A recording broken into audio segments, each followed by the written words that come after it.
I was kicked out face to face at my own sister's wedding. Not quietly, not behind closed doors. Right at the entrance, in front of guests, flowers, and cameras. The security guy didn't even flinch, just looked me dead in the eye and said, "You're not invited." I held up the invitation. My name had been crossed out in thick red ink. No mistake, no accident. Just rejection delivered with perfect cruelty. 6 years ago, they called me a traitor. My uniform was stripped. My family erased me. My mother even went on national television and said I was the disgrace of the family. Emily? She didn't just believe the lie, she spread it. And now here I was, standing outside her big day, unwelcome and unseen.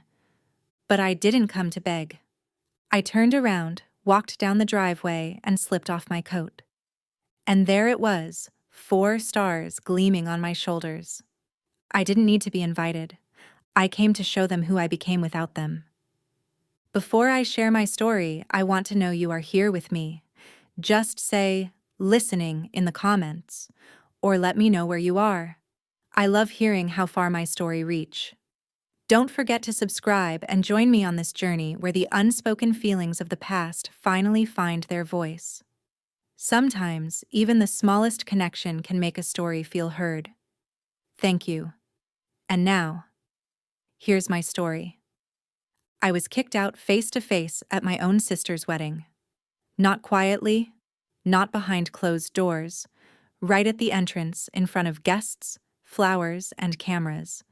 The security guy didn't even flinch. Just looked me dead in the eye and said, "You're not invited." I held up the invitation. My name had been crossed out in thick red ink. No mistake, no accident. Just rejection delivered with perfect cruelty. I didn't argue. I didn't make a scene. I simply took a step back, stood under the shade of the old magnolia tree by the entrance, and looked at that estate like a stranger. The house I once called home was now decorated with lanterns, rose petals, and all the trappings of a magazine-perfect wedding. Inside, they were celebrating a fantasy, one that didn't include me. 6 years. It had been 6 years since anyone in that house had said my name out loud, unless they were dragging it through the mud.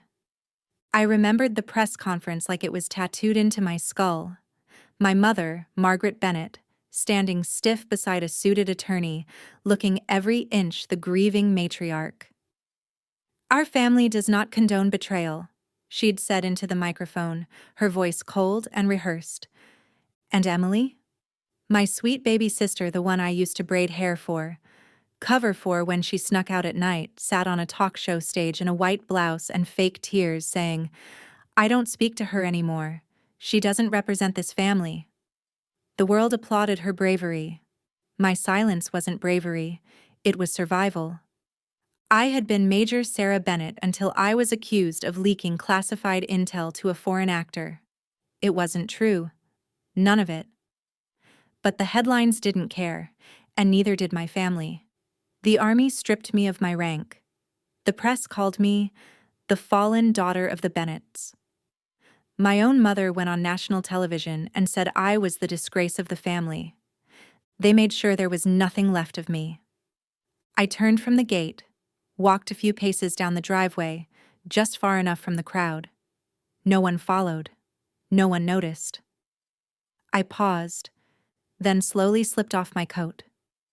Beneath it was full military dress, my shoulders carrying 4 stars that sparkled beneath the Hampton sun. The youngest 4-star general in U.S. military history. And the one they erased. I didn't come here for cake or flowers or reconciliation. I came to end something they thought would never catch up with them. After the court-martial, I vanished. I left behind the uniform, the people who saluted me in the hallway, the name tag above my heart that once gave me purpose. I drove for 2 days straight until my eyes burned, and I stopped in a dusty little town outside Billings, Montana. Nobody asked who I was. That suited me just fine. I changed my name. I found a room above an auto shop, worked days washing trucks, nights fixing motorcycles, The grease under my nails was easier to scrub off than the weight of what they'd done to me. I didn't look in mirrors for a long time. I wasn't sure I'd recognize the person staring back.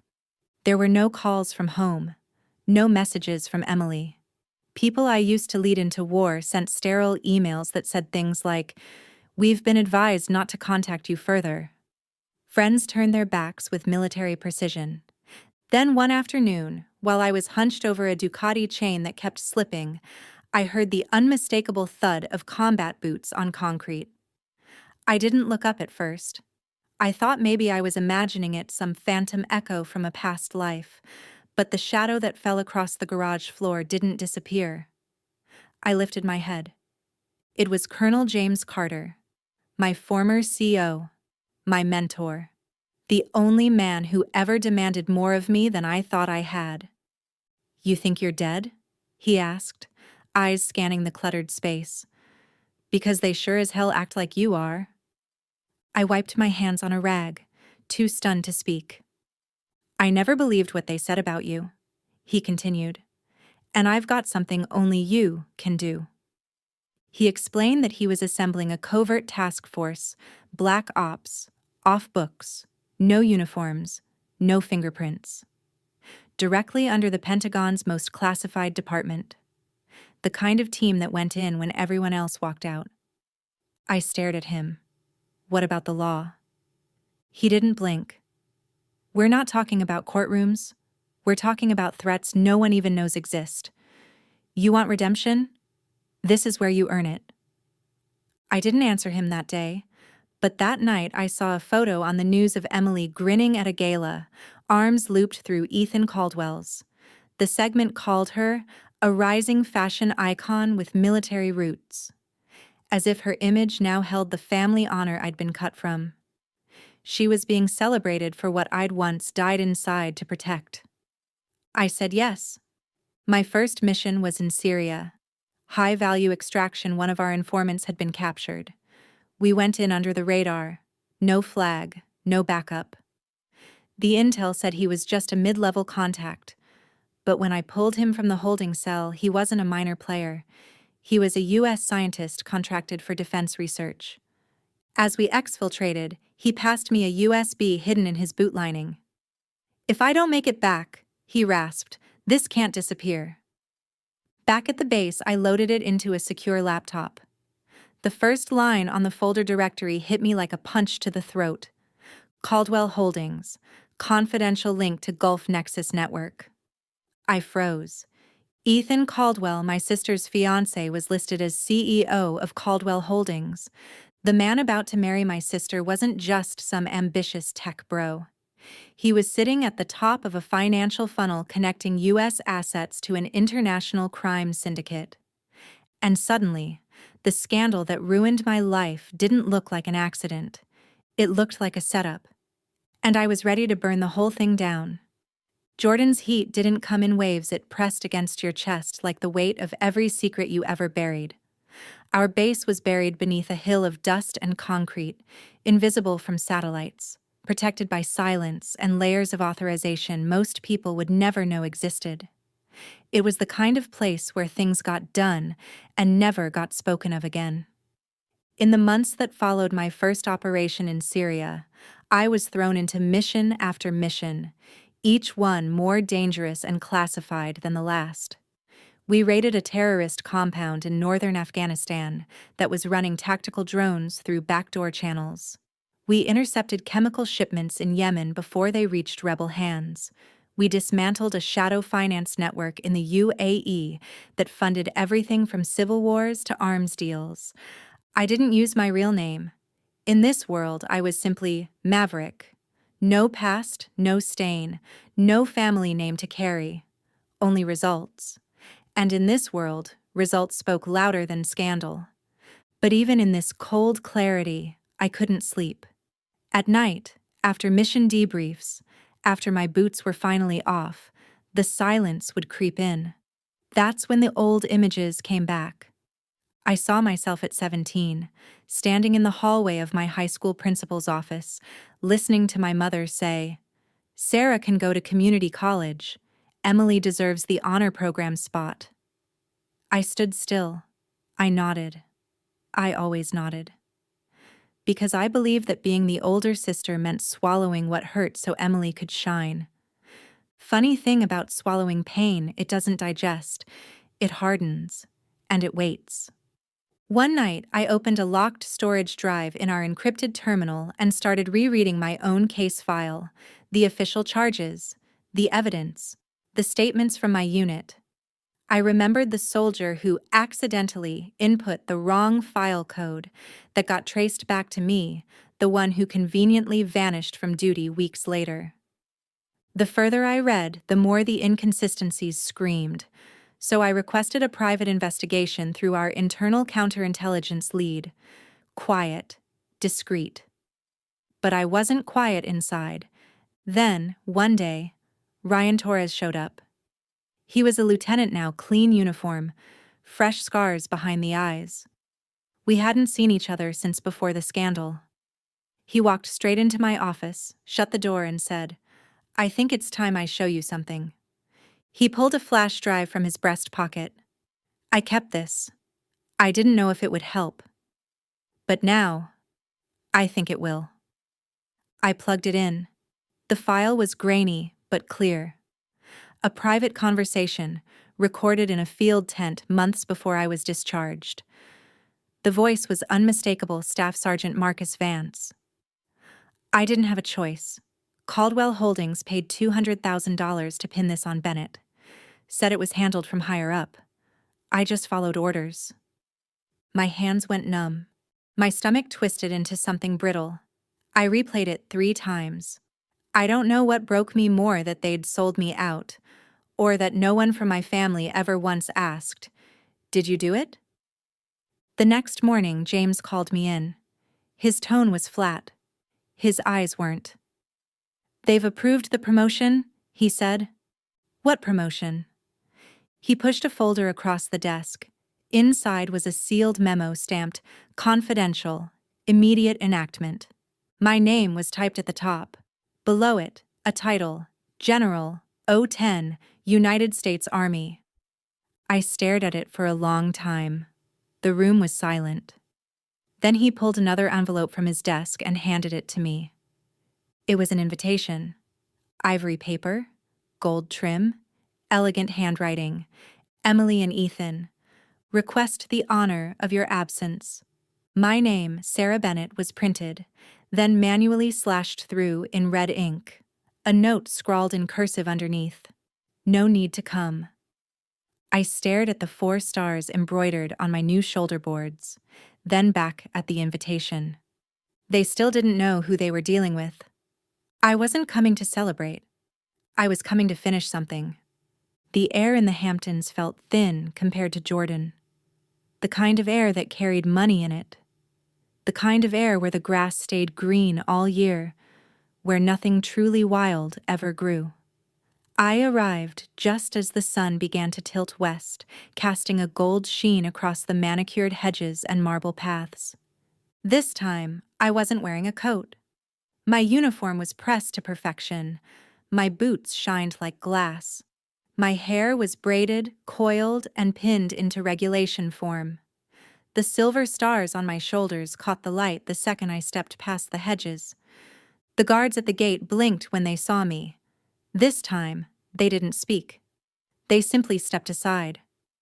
The ceremony had already started. Guests milled about in a curated garden, white roses, silk banners, an absurd floral arch framing the altar. The champagne shimmered. The string quartet hummed something orchestral and hollow. I walked right through the center aisle, heads turned, conversations cut off. A woman in pearls dropped her wine glass. It shattered against the stone tiles.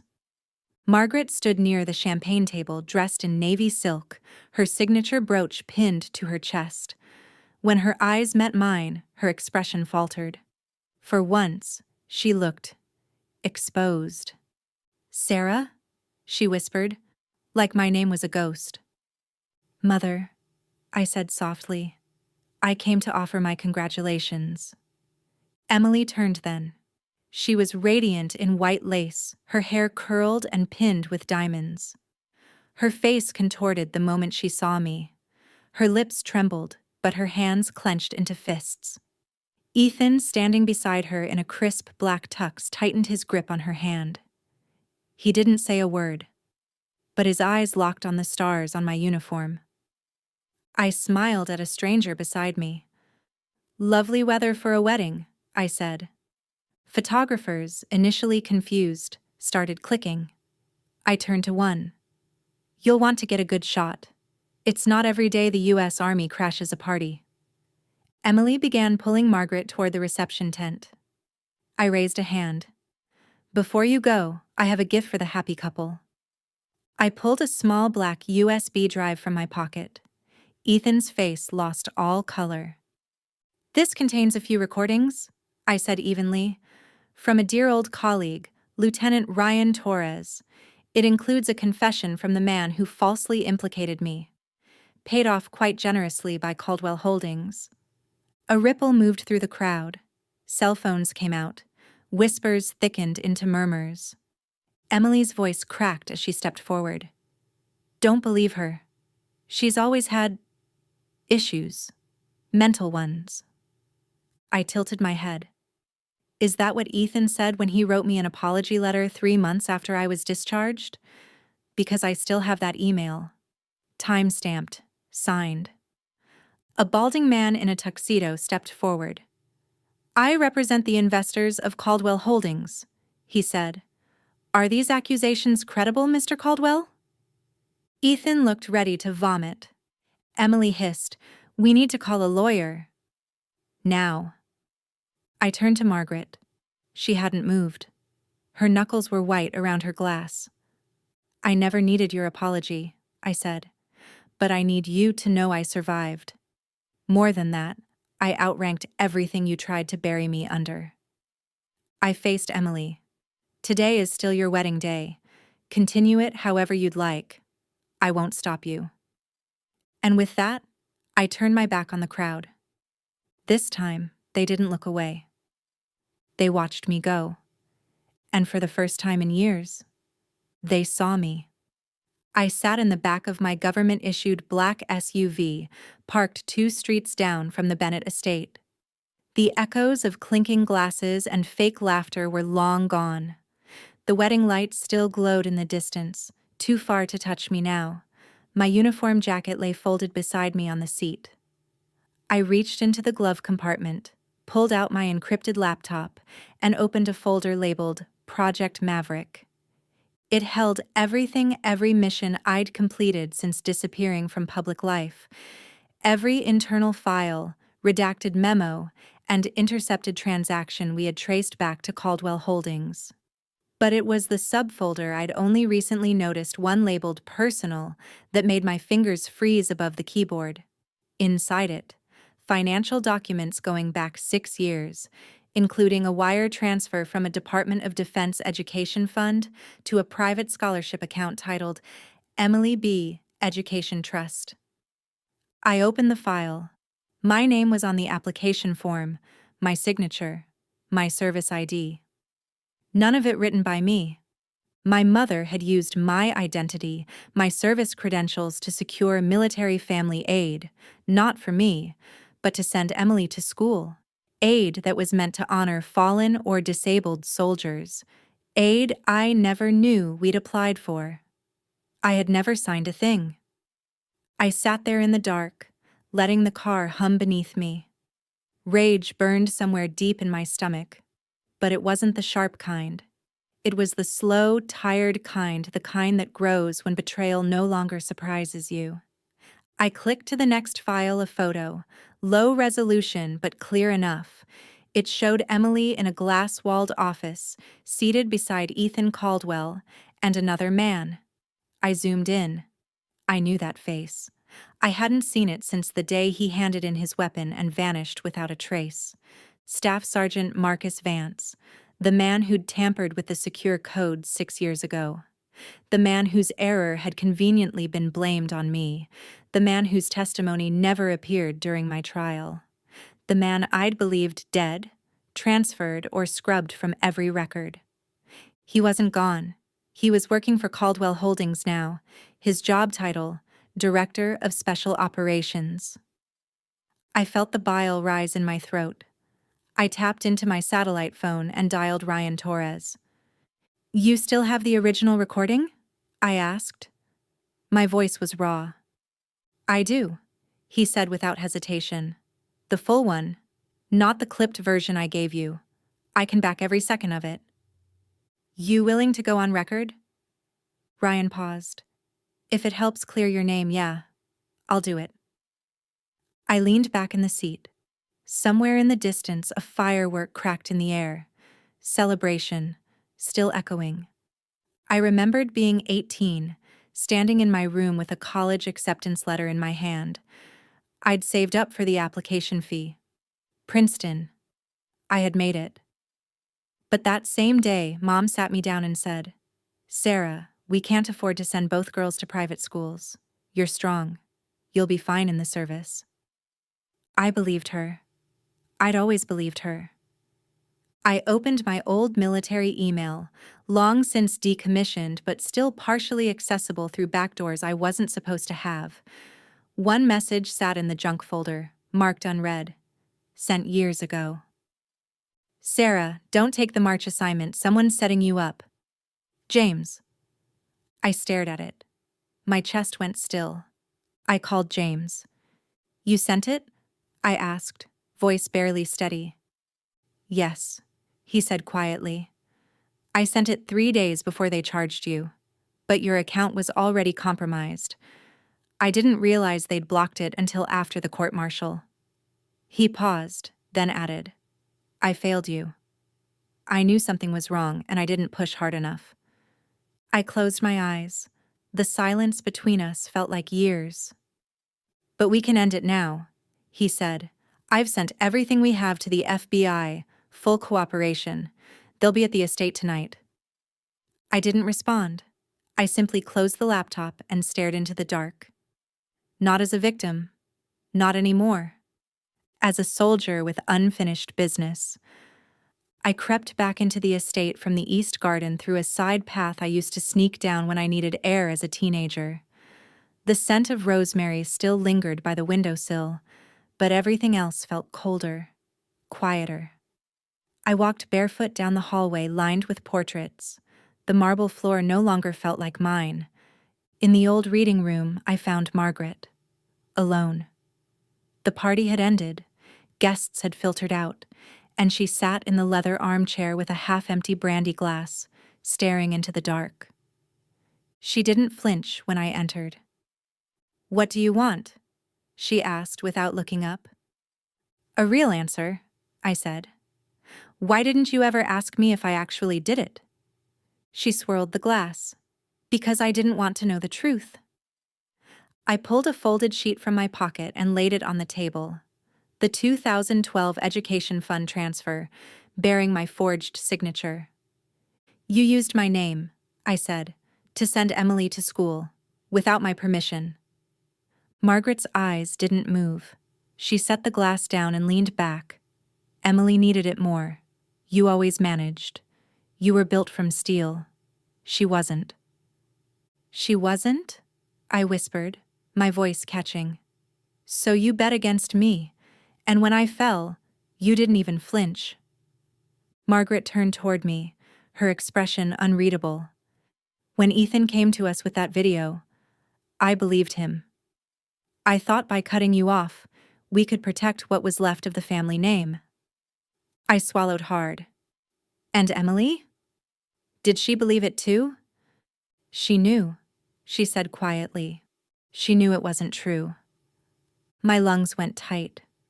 My heart made no sound at all. I left the room without another word, my legs moving on their own. I found Emily in the main hall, barefoot, her heels abandoned on the floor.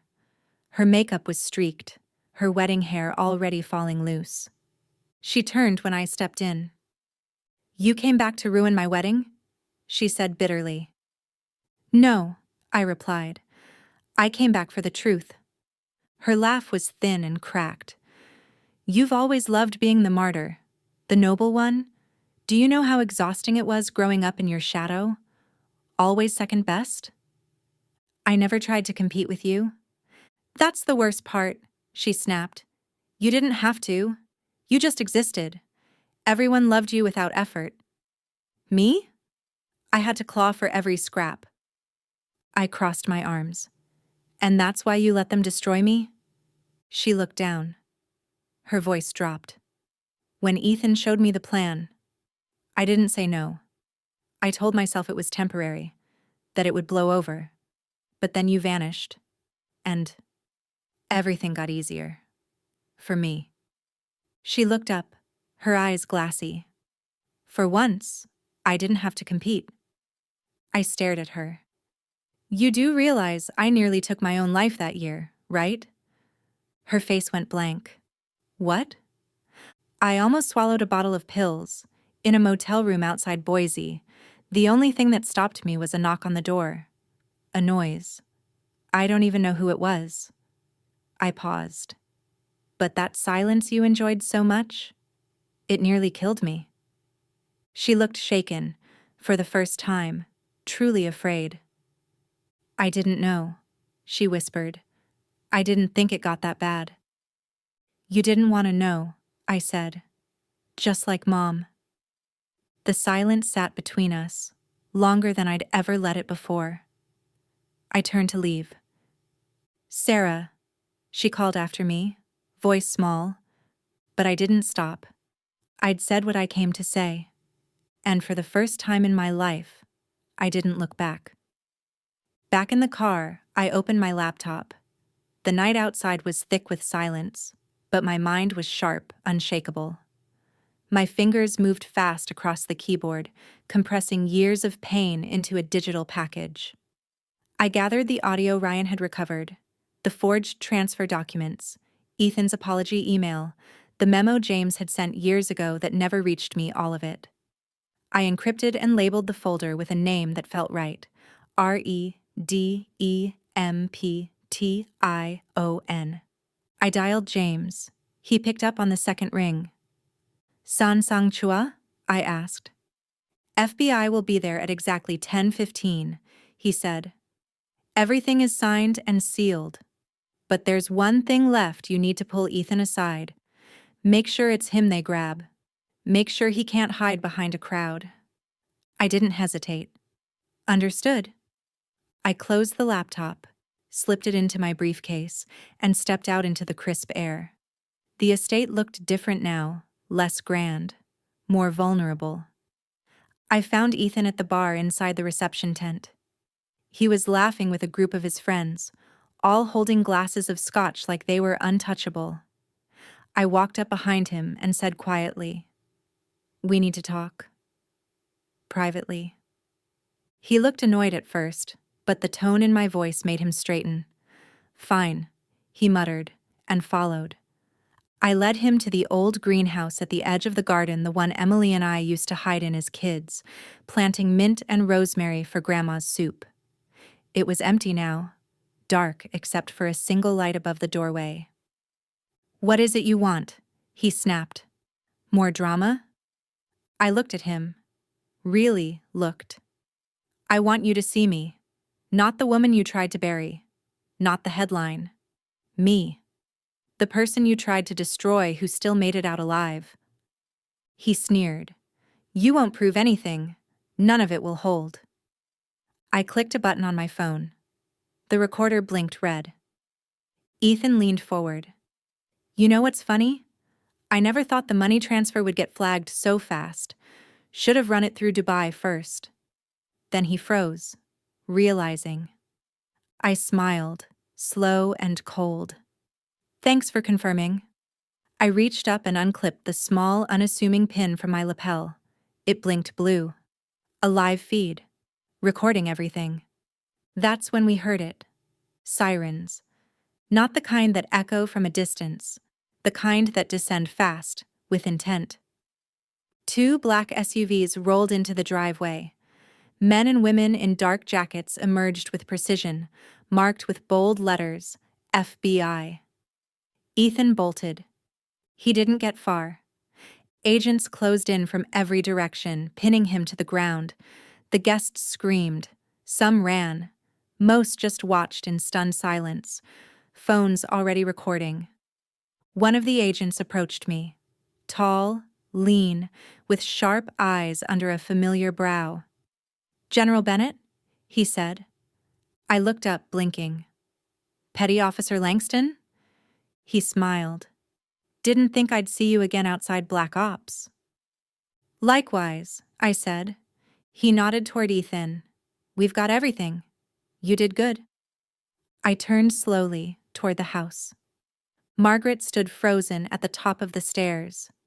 Emily clung to the banister beside her, lips trembling, the veil from her head now draped over one shoulder like a torn banner. I didn't smile. I didn't speak. Because in that moment, I realized I didn't need their forgiveness. I'd already won. I had saved myself. After Ethan was taken away, the reception didn't just fall apart, it disintegrated. The music cut off mid-note. The catering staff stood frozen beside their trays. Glasses were abandoned on tables. Conversations died mid-laugh. All that was left was silence and the unmistakable tension of a reckoning. I walked into the main hall, shoulders square, head high. Every eye in the room locked onto me. A woman near the dessert table whispered loudly, "Is that?" Then cleared her throat. "You're Sarah Bennett, right? General Bennett?" I nodded once. "That's right." A few older men in uniform stepped forward, retired officers, judging by their posture and the way they carried years in their spines. One of them extended a hand. "I've heard of you, read the mission briefs. Never thought I'd meet you in person." I shook his hand. "I wish it were under different circumstances." "You brought the truth," he said simply. Behind them, Emily stood alone by the cake. Her makeup had streaked down her cheeks. She was holding one of her heels in her hand, the other foot bare on the marble floor. Margaret was off to the side, still as stone, clutching her pearls like a lifeline. I stepped forward, directly in front of them. I didn't raise my voice. I didn't have to. "Mother," I said, calm as steel. "I don't need you to love me. I don't need your apology. But I need you to see me now, not as the daughter you erased, but as the woman who survived everything you chose not to ask about." Margaret didn't speak. Her mouth opened, then closed. The tears in her eyes never fell. Emily took a step forward. "Are you leaving?" "I am." Her voice cracked. "You'll never talk to me again?"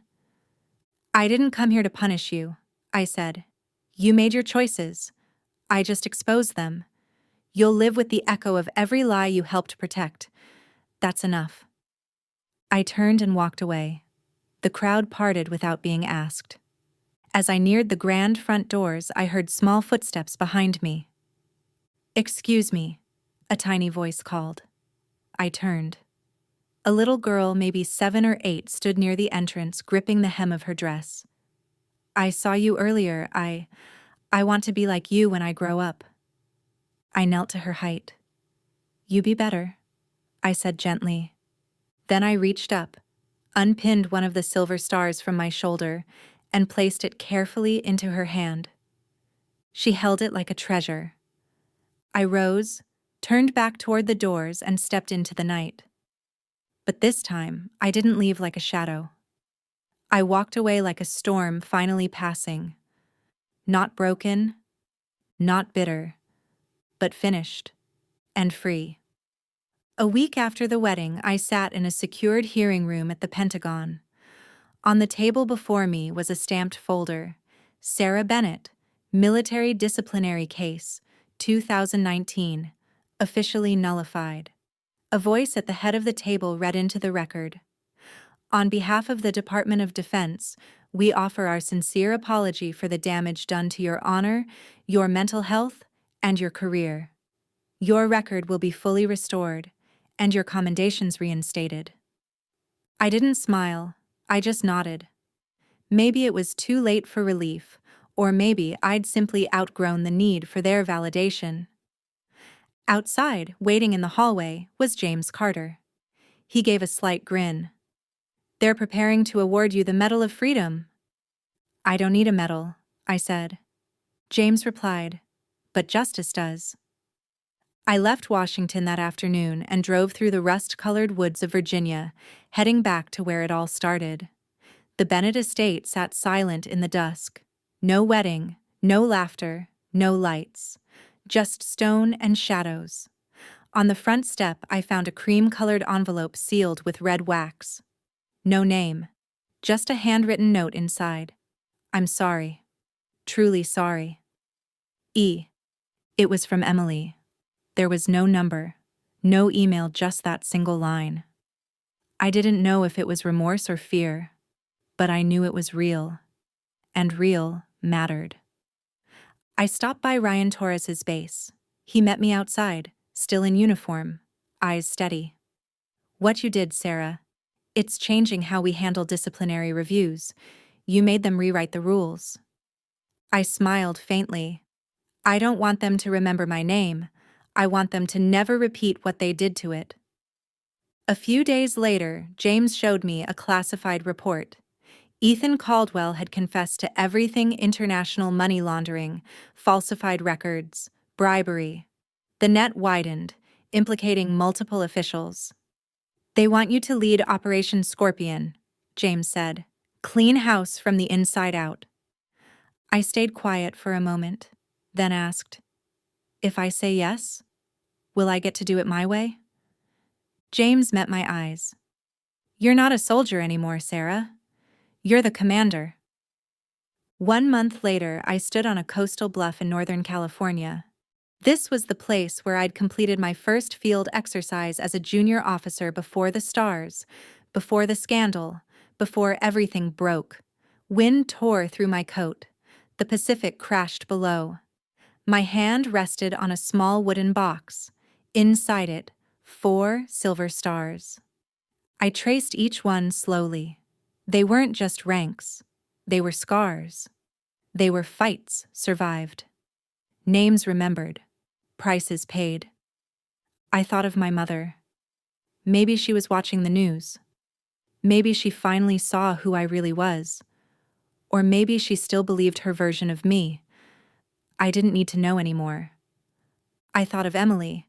I couldn't say if she had truly changed, but I believed she now understood that the only thing that ever mattered wasn't money or power or applause, but the person you have to face in the mirror every morning.